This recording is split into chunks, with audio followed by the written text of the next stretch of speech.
A scritching sound in the night woke me up. I listened hard, my eyes staring into the dark. Then I heard a sniff. When I sat up, I noticed a line of light under the bedroom door. Someone was in the sitting room. I sneaked out of bed and opened the door quietly.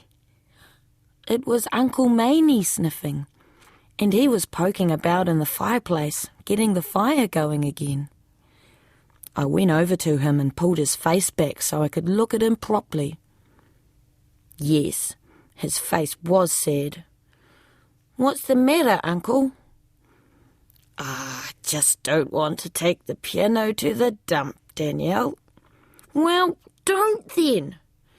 "Nanny wants it out of the house. It's full of borer." "What's borer?" "It's a little wormy insect that eats wood. Your nanny's worried it's going to eat the house up. Anyway, it's a bit Pakaru." "What's Pakaru?"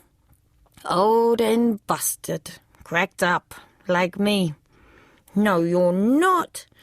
I hugged Uncle Mainey round the neck and told him about the time Mum took my whole bag of soft animals to the Red Cross shop, how I'd cried, how Mum said I was being silly because I never played with them anymore. "That's the same as me," said Uncle. "I never play that blinking old piano anymore." "Why not?" "Because I only have time to play at night, and that's when your nanny likes to watch the telly.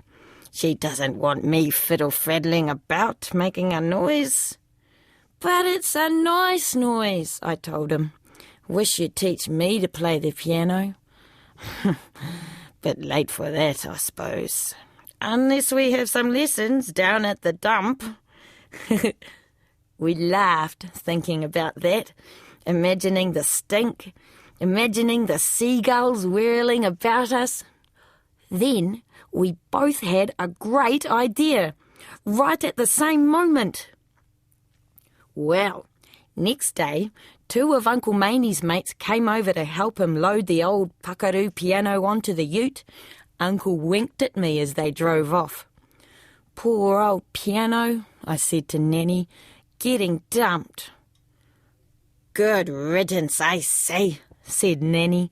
"Mind you, I remember in the old days, poor hero boy, the sing-songs we had around that old honky-tonk piano. Your granddad and me, and our boys, Mainey and your daddy. Your daddy could really sing. Did you know that, Kare?" "I know one song he used to sing," I told Nanny. "Mummy told me." Nanny wanted me to sing it, but I wouldn't. "Oh," said Nanny, "don't be whakama. Don't be shy.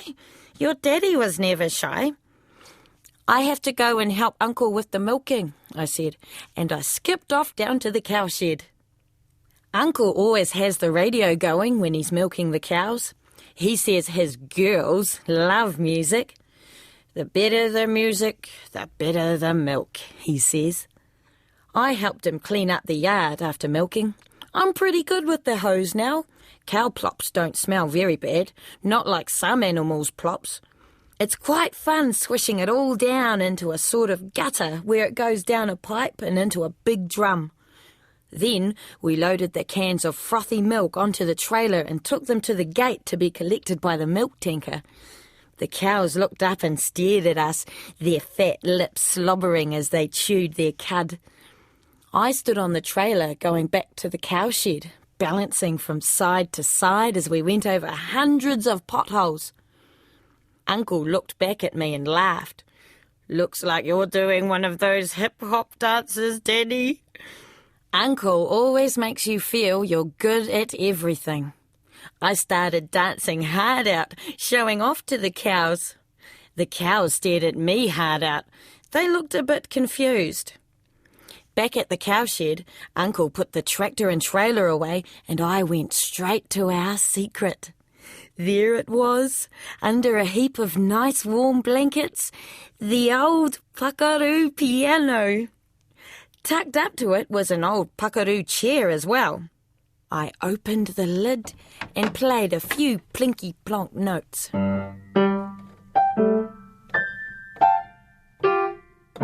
Then Uncle took over.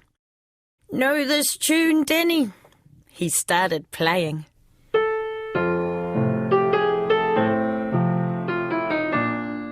"That's it," I said.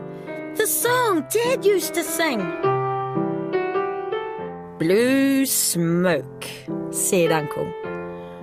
Uncle played, and inside my head I whispered the words of Dad's old song.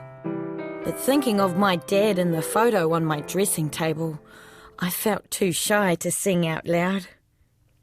Outside, I saw the cows looking towards the cowshed, listening, wondering what was going on. Then Uncle got up from the Pakaru chair and told me to sit down. "I'm going to teach you to play, Danny," he said, "because you and I are going to put on a concert."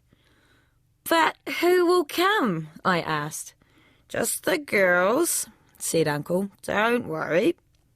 So after milking every morning and every afternoon, every day for the next week, Uncle taught me to play Blue Smoke on the piano. By Saturday, I could play it without a mistake. "Right," said Uncle. "Today is the day. You're going to play for the girls this afternoon. I reckon they'll give really good milk." "Yeah, right," I said. "You'd better dress up, girlie, like on New Zealand Idol." I had brought my red dress up to Nanny's for the holidays, but I'd never worn it in Karetu yet. It looked quite good with my red gumboots. I sneaked out the side door and jumped into the ute before Nanny saw me. Down at the cowshed, Uncle opened the lid at the top of the piano. "We want it to be loud so the girls can all hear." Then he unhooked the latch on the gate and let the cows come into the yard. I started to play.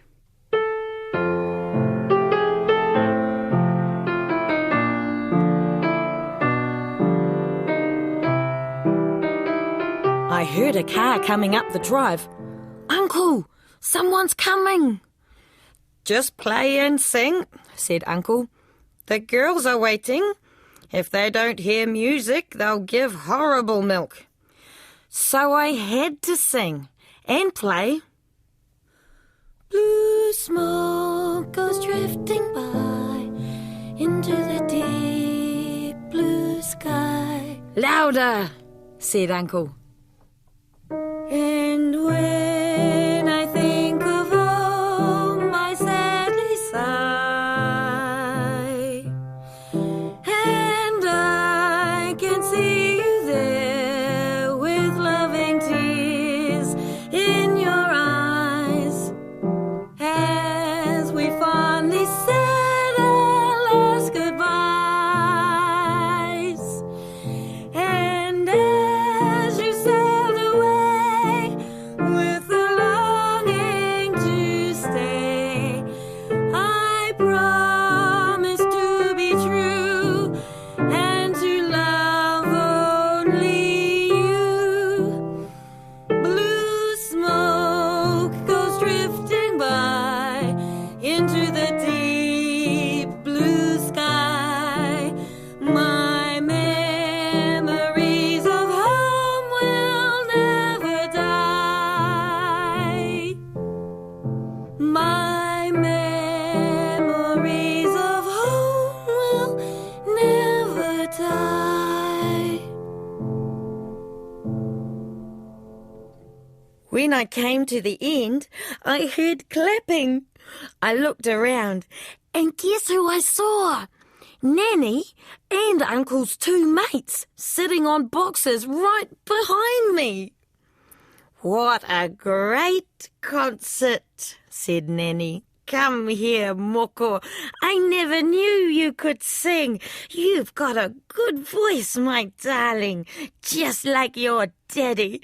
And you were singing one of his songs. Oh, look at me, Moko.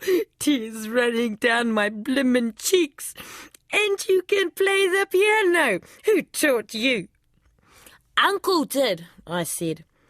You should have seen those cows, girl. They were staring at you like you were Kitty. Uncle looked round the corner, laughing his head off, and that set his mates off. What are you fellas laughing at? Said Nanny. Man, she's always so bossy. Mainey, that piano's not as Pakaru as I thought. We'll take it back up to the house. I reckon I can find something to kill off those little borer devils. Now, Miss Danielle, Nanny wagged a bony finger at me. I'm going to pay for you to have proper music lessons. Learn the piano and learn singing. No mucking around. You're going to be the next Kere Te Kanoa. Yeah, right, said my brother when I told them back home. But Mum said, watch this space, Jason. Watch this space. Whatever. Blue smoke goes drifting by.